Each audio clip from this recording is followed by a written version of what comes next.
The best year yet was a level of really addressing your life, looking at who you are and your values, and putting those together with your roles and your goals, and making life happen from that place.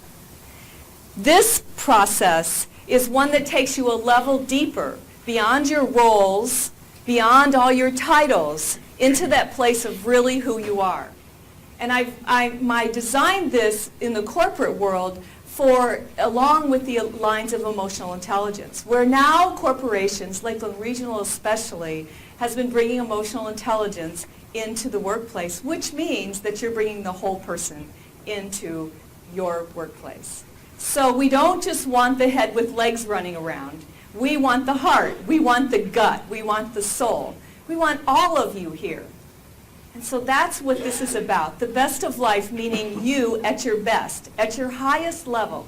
Not the mediocre, not the, oh, well, this is, what I can do. But you showing up 100%, 150%. By noon today, you will not only understand what your best life looks like, but you'll also have designed a plan. You'll have a master plan and a one-page template that you can work with on a weekly basis, monthly or quarterly basis, however you choose, to live your best life. And now, as we do this work today, you can do it based on career, or you can do it personal.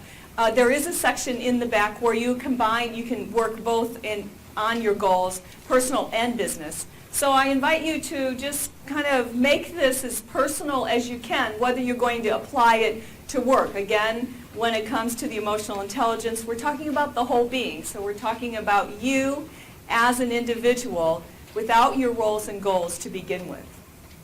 I don't know how many of you know that I went to was on the trek to Mount Everest with Eric Weinmeier. I was fortunate enough to coach that team to the top of Mount Everest. Think of the inspiration that Eric continues to give to the world. He's been on Oprah several times. He was just in Uray again. We visited and did some ice climbing together. And this is a guy with a vision who can't see, who at 12 years old lost his eyesight gradually. But he didn't lose his dream to summit 7 summits, all 7. So as he sat at the top of Mount Everest, and I received the call from base camp saying he's there, imagine the inspiration, imagine the joy.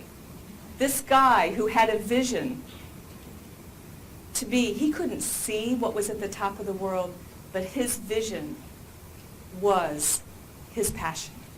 So he saw all that he needed to see from the top of the world, but it was from his heart. It was from his insides.